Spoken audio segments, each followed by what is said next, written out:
Muhammad Teo Suntwa La ilaha illallah Muhammadu Rasulullah Yendo Kaka Kirjanda Muhammad Teo Suntwa La ilaha illallah Muhammad.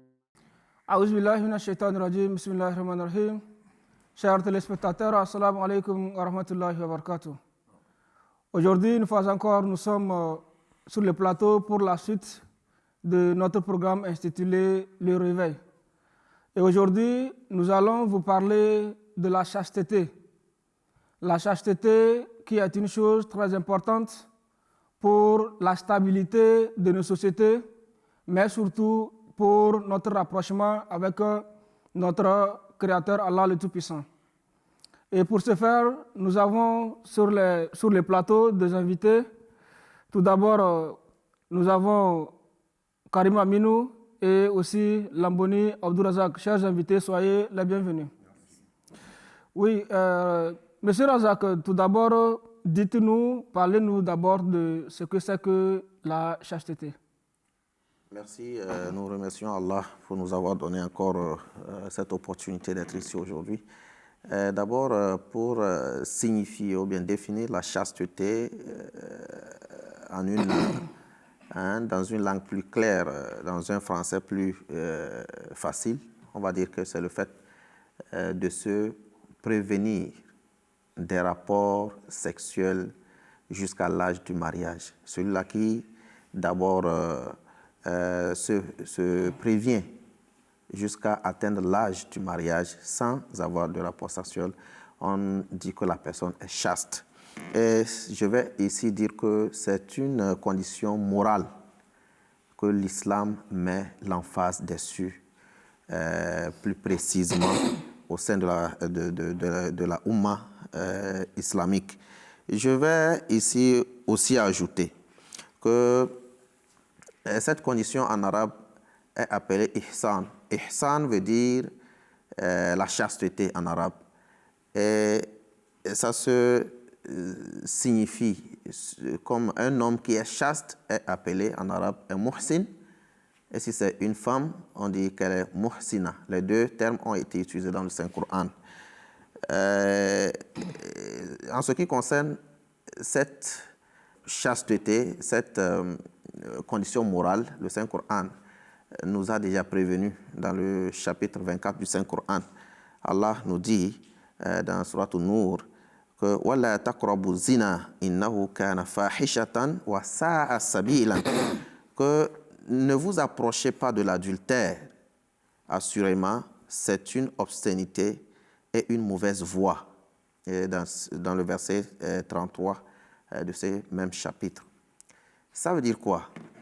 Ça veut dire que Allah, pour qu'on demeure chaste jusqu'à l'âge du mariage, il faut que nous suivons ce que Allah nous commande dans ce verset, c'est-à-dire ne vous approchez pas de l'adultère. Allah a dit de ne pas s'approcher, c'est-à-dire toutes les avenues qui visent ou bien qui conduisent à l'adultère doivent être découragées de suivre. C'est-à-dire, aujourd'hui, nous avons ce fléau dans nos sociétés que nous laissons passer beaucoup de choses, ce qui fait que le défaut de chasteté cause problème dans nos sociétés aujourd'hui. L'islam n'est pas comme, c'est-à-dire le Saint-Coran, en matière de la chasteté, n'est pas à comparer comme la Bible le dit. La Bible a dit qu'il ne faut pas que l'homme regarde une femme avec luxure, avec une intention d'avoir un lien ou bien une relation avec elle. Tu peux voir une femme ou bien une fille du moment où tu n'as pas une intention immorale envers elle, donc c'est permis. Alors que l'islam dit que non, on ne doit même pas regarder. C'est-à-dire qu'il faut toujours baisser les yeux, de ne pas regarder directement. Avoir un regard baissé. Un regard baissé, de ne pas regarder directement un sexe opposé. Cela peut conduire au défaut de la chasteté dans nos sociétés. Merci. Voilà. Missionnaire Aminou, il a évoqué, qu'on appelle-t-on, les méfaits, c'est-à-dire, bon, d'une manière, il a donné d'abord ce que signifie la chasteté. Et il a fait comprendre de par le Saint-Coran combien il est important de rester chaste. Mais ce défaut de chasteté qu'aujourd'hui nous vivons dans nos différentes communautés, quelles sont les causes? Parce qu'il faudrait que nos téléspectateurs soient au courant de ce qui cause cela avant maintenant de pouvoir s'en débarrasser. Louange à Allah, Seigneur de l'univers, qui nous a encore remis sur ce plateau pour débattre de ce sujet très important pour notre société et surtout la société juvénile. Parce que quand on parle de la chasteté, ça touche plus la société juvénile, c'est-à-dire les jeunes, que les personnes âgées. Parce que les personnes âgées sont déjà passées par ce stade. Et donc, nous allons donné les causes de la chasteté. Les causes de l'inchasteté. Du défaut de chasteté. Dans les causes, nous avons la solitude. La solitude. Un jeune qui est là, il a fini de ses études et bien ses emplois, il ne trouve pas à faire et il se cantonne quelque part. Donc le fait de rester seul pousse l'homme à l'envie d'avoir quelqu'un à côté et surtout un sexe, un opposé à côté de soi pour tenir compagnie. Donc cette solitude peut amener à l'inchasteté. Il est donc dangereux de rester isolé. De rester isolé. Deuxième cause que nous connaissons, qui est d'ailleurs aujourd'hui d'actualité, est le mauvais usage de la technologie. La technologie, nous parlons de la technologie aujourd'hui, nous avons la télévision, et nous avons les radios, nous avons surtout aujourd'hui le monde de notre téléphone mobile.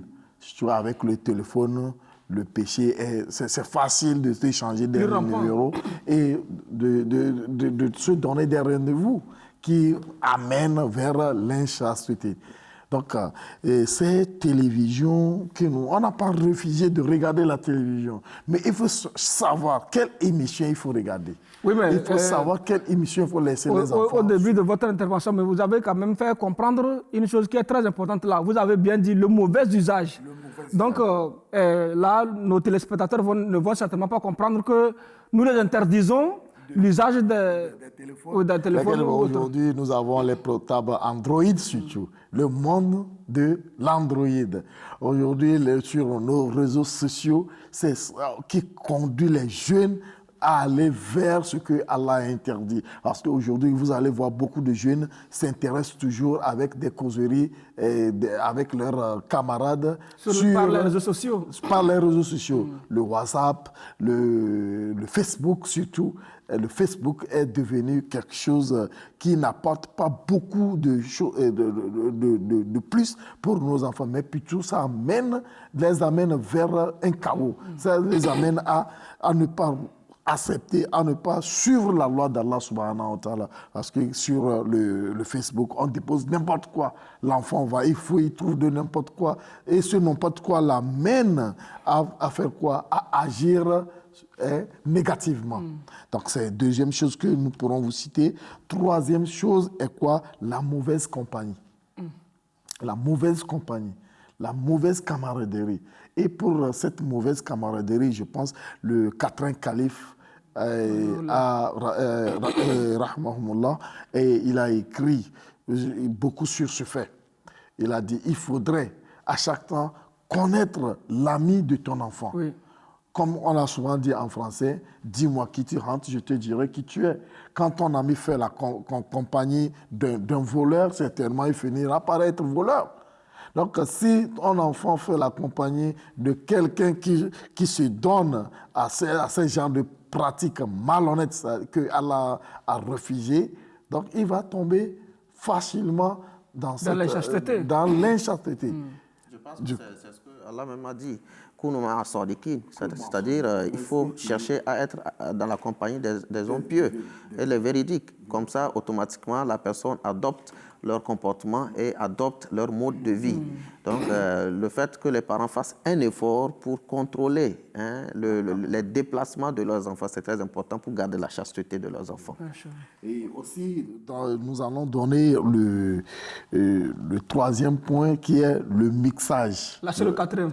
Le quatrième point, plutôt, le mixage des filles et des garçons qui ont atteint l'âge de puberté à un lieu isolé ou bien à un lieu obscur.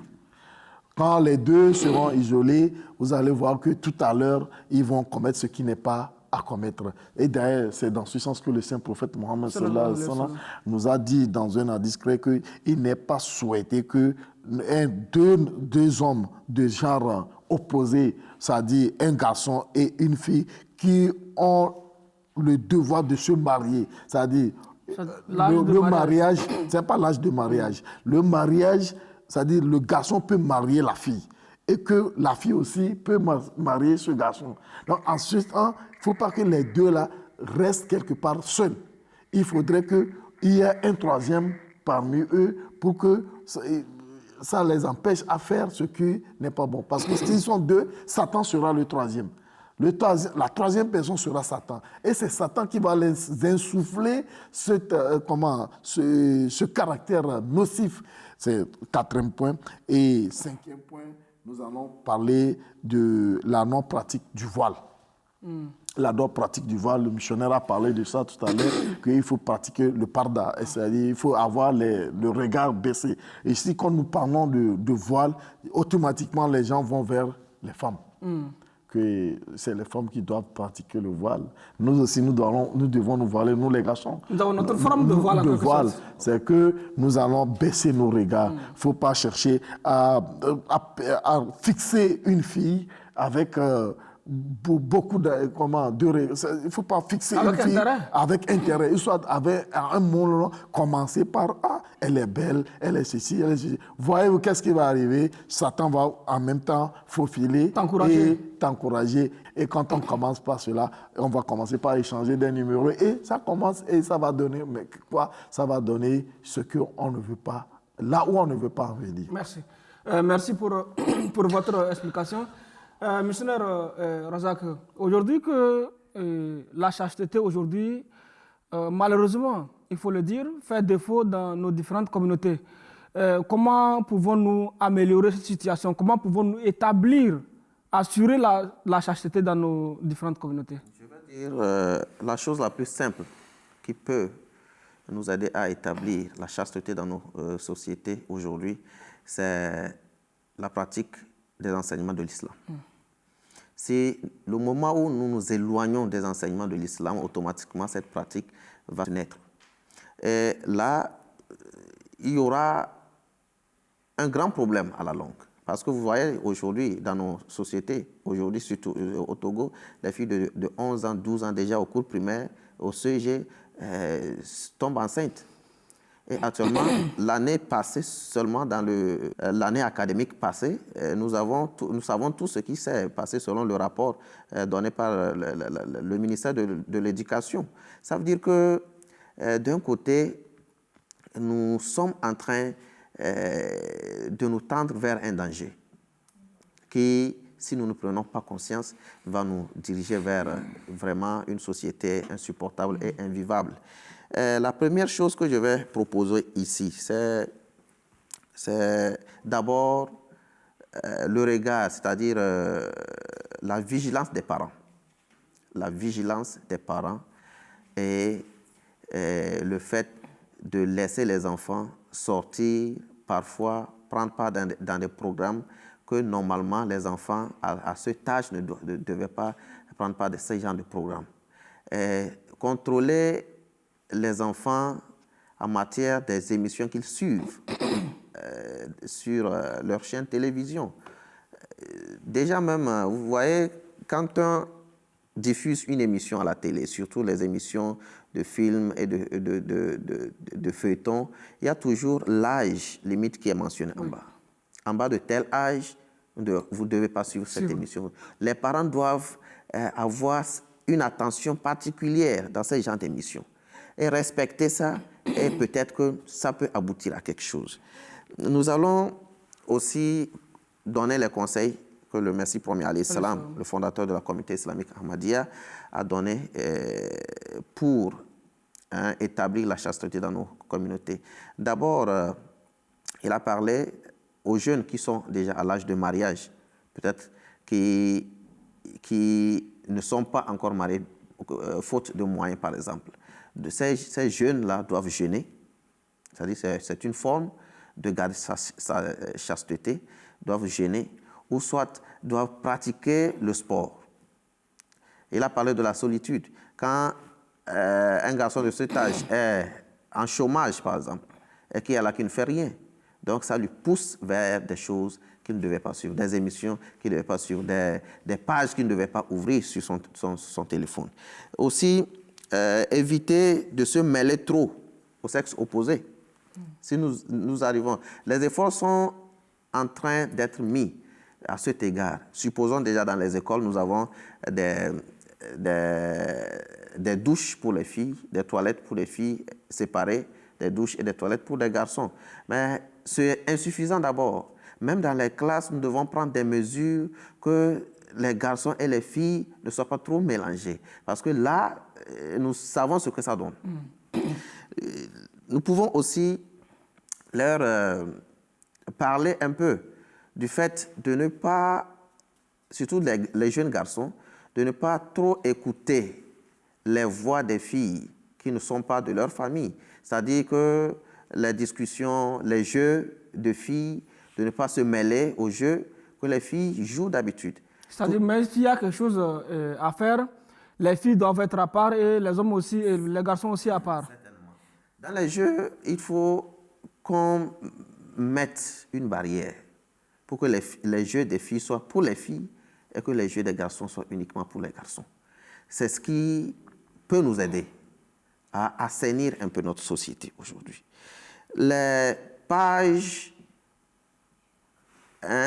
sexuelles qui sont publiées dans les journaux, nous devons faire des efforts pour sensibiliser les journaux, les maisons de médias, de peut-être limiter ou bien de savoir comment diffuser ce genre de pages dans les journaux pour pouvoir assainir un peu notre société, parce que les enfants aussi suivent ce genre de choses dans les journaux et dans les médias. Mais aussi, il faut aussi, il y a quelque chose dont le missionnaire Aminu a fait mention, l'usage, le mauvais usage particulièrement du téléphone.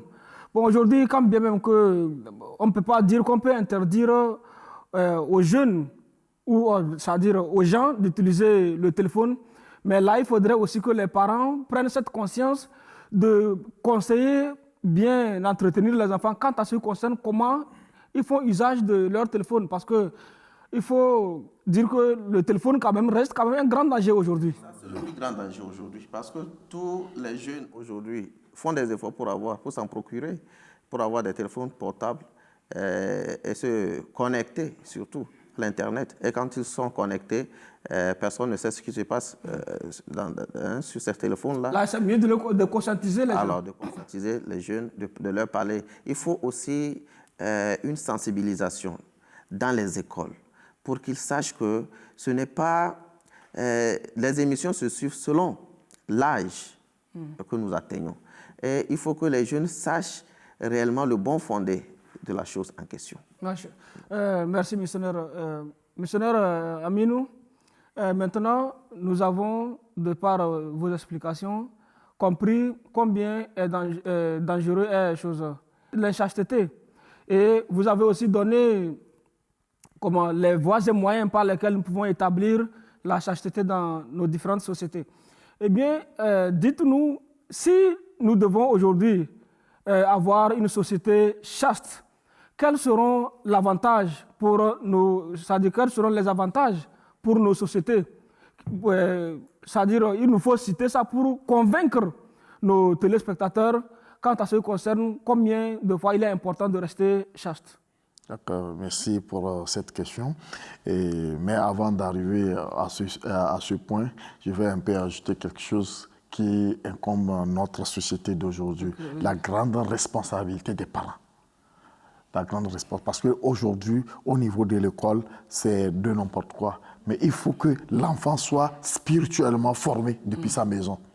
Et aussi, aujourd'hui, nous sommes chanceux, nous, membres de la communauté islamique Ahmadiyya, que nous avons notre chaîne de télévision MTA qui diffuse des émissions qui vont nous aider à encadrer nos enfants. Surtout, ça s'intitule Khalifat al-Masih, Khamis Ayada Allah Ta'ala bin Nasr Aziz. Et chaque instant fait des émissions télévisées avec les enfants. Les sermons de vendredi. Les sermons de vendredi, ce sont des choses que nous allons motiver nos enfants dessus pour acquérir la taqwa. Pour pouvoir finir cela, il faut acquérir la taqwa. Quand il y a la taqwa, tout est bien posé. Donc, je vais revenir sur ce que les bienfaits que nous procure la chasteté. Les bienfaits. Parce que quand Allah dit quelque chose, pratiquez, il faut dire qu'il veut un bien pour vous. Oui. Et lorsqu'il vous dit ne pratiquez pas, il vous éloigne d'un danger. Nous avons déjà cité les dangers. Maintenant, le bienfait. Le premier bienfait que j'ai ici à vous citer, c'est que la chasteté conduit à une société pieuse. Une société pieuse. Lorsque l'homme, quelqu'un est très important. Oui, lorsque nous avons beaucoup de jeunes qui sont chastes et avant d'arriver au niveau de leur mariage, vous allez voir que déjà ils ont acquis la crainte d'Allah. Tout est basé sur la crainte d'Allah. Donc, lorsqu'il y a cette crainte d'Allah, il va y avoir cette population qui deviendra pieuse. Une société saine. Une société saine et plus saine dans tout. Nous allons voir aujourd'hui aussi, ça va aller à la réduction de l'infanticide. Ça va réduire l'infanticide. Parce qu'aujourd'hui, vous allez voir, la cause de l'infanticide, c'est des grossesses non désirées. La jeune fille, elle se cache, elle fait, malheureusement, ça devient quoi? Ça devient une grossesse. Elle n'a pas la responsabilité. Celui-là aussi qui l'a enceinte n'a pas la responsabilité. On pense à quoi? Il faut évacuer. Donc, on va tuer le fœtus. Ça constitue un grand aussi péché. Et même, il y a les femmes qui perdent la vie en se faisant. Non seulement qu'on va tuer l'enfant, ça peut tuer l'enfant et la maman. Oui. Donc, ça veut dire que on barre la voie pour les pertes de vie inutilement. Les pertes de vie inutiles. Et en dehors de cette perte de vie, je vais aussi donner un aspect. Aujourd'hui, les gens sont en train de mal éduquer notre société en leur proposant des formes de contraception. Et aujourd'hui, c'est le grand danger. Et les formes de contraception, ce n'est pas mauvais, mais il faut faire cela à un âge. À qui tu parles? Pourquoi tu le parler? Est-ce qu'il est arrivé à cet âge? Donc, vous allez voir qu'il peut mieux comprendre et il peut bien se comporter. Et troisième chose, la santé. On va avoir une santé saine. C'est un point vraiment très... Aujourd'hui, nous avons besoin des gens en bonne santé pour propager le message de l'islam. Pour que notre monde la vive paisiblement, la grande garantie, c'est la santé. Et on ne peut pas aussi bien adorer Allah quand on n'a pas une bonne santé. Une bonne santé. Oui, même, c'est pas seulement l'adoration d'Allah. La première chose, l'adoration, mais aussi le pays même a besoin des hommes valides intègres. Et aussi en bonne santé pour servir le pays. Si aujourd'hui nous avons des institutions qui sont dirigés par des hommes qui ne sont pas en bonne santé. Vous voyez ce que ça donne. Oui. Donc, ça veut dire que l'institution ne peut pas aussi progresser ou bien ne peut pas vraiment réaliser l'objectif pour lequel elle a été instituée. Merci. Donc, la santé aussi, nous allons parler des maladies sexuellement transmissibles. C'est à partir de ces jeunes, c'est l'inchasteté qui amène beaucoup ces maladies-là. Quatrième chose que nous allons donner, c'est l'harmonie dans le foyer. Surtout cet aspect, l'harmonie dans le foyer. Aujourd'hui, plusieurs foyers connaissent le déséquilibre. Aujourd'hui, c'est madame, les divorces sont abondants à cause de quoi? À cause de l'instabilité. Lorsqu'il y a la chasteté, le mari n'a connu aucune femme, si ce n'est pas celle-là qu'elle a épousée. La femme aussi n'a connu aucun garçon, si ce n'est pas celui-là qu'il a épousé. C'est la première fois, c'est avec les deux ils ont commencé. Mais lorsque, aujourd'hui, on a une fois goûté, on vient ici et qu'on ne trouve pas le même goût, ça conduit quoi? À l'infidélité. Et l'infidélité amène l'homme à où? Ça brise les foyers. Ça brise le foyer. Comme résultat, la société sera déstabilisée. La société sera déstabilisée. C'est ce que nous faisons face aujourd'hui. Aujourd'hui, c'est le grand problème auquel le monde est tourné. L'instabilité dans le foyer. Et lorsqu'il y a l'instabilité dans le foyer, ça va partir aussi dans le quartier. Chaque temps vous boxez, le quartier ne sera pas paisible. Et les gens vont prendre aussi votre mauvais exemple. Et ça va amener quoi? À la disparition de la paix que nous cherchons. Pour la paix, il faut l'harmonie dans le foyer. Et la chasteté est la chose qui peut nous donner cette harmonie dans le foyer. Parce que c'est lui que j'ai connu. Avec lui, je me sens à l'aise. Je n'ai même pas un goût quelque part. Et on apprécie. Merci. Missionnaire Razak, qu'est-ce que vous avez à nous ajouter sur ce sujet? Pour ajouter, moi je vais encourager nos téléspectateurs au lieu de s'abonner sur des chaînes qui nous dégradent, c'est-à-dire qui montrent des programmes qui dégradent nos sociétés, il faut que nous faisions des efforts pour aussi nous abonner à des chaînes comme la MTA. Ce qui est vraiment lamentable, vous parlez de chaînes. Dans la plupart des cas, ce sont des chaînes même, il faut payer l'argent d'abord avant d'avoir accès à ces programmes qui dégradent notre foi. Mensuellement, ils payent et puis les enfants profitent de ces chaînes-là et la société est dégradée. Nous avons nos chaînes télévision, la MTA, et que nous allons aussi remercier Allah d'avoir MTA Afrique qui montre même des émissions dans nos langues locales. Alors si nous avons la chaîne MTA chez nous, MTA Afrique 1 ou 2, qui montre des programmes en français et dans les autres langues locales de l'Afrique, je pense que nous pouvons garder nos enfants si nous leur encourageons à suivre ces chaînes-là, les programmes sur la MTA, ça va nous aider, nous les parents, à réellement donner une bonne éducation à nos enfants parce que les programmes que nous diffusons sur nos chaînes MTA sont des programmes éducatifs et ça va nous aider à sécuriser une société saine de demain et la chasteté sera respectée, Inch'Allah. Merci. Merci et qu'Allah le Tout-Puissant vous bénisse pour avoir éclairé de façon vraiment très brillante ce sujet. Très chers téléspectateurs, nous sommes à la fin de notre émission d'aujourd'hui et nous vous invitons tous à ce que chacun se batte, que chacun fasse de son mieux pour maintenir la chasteté dans nos différentes sociétés, dans nos différents pays, afin qu'ensemble, que nous puissions cultiver la crainte d'Allah dans les cœurs de tout le monde entier. Et c'est en ce faisant que nous pouvons nous rester rassurés que nous sommes en train vraiment d'aller vers Allah, nous sommes en train de militer pour nous approcher davantage du Tout-Puissant Dieu. Donc restez avec nous sur nos antennes et à la prochaine fois. Assalamu alaikum wa rahmatullahi wa barakatuh. Mi bebe wa baramaka nyame Muhammad tu nyame smafo la ilaha illallah Muhammadu Rasulullah.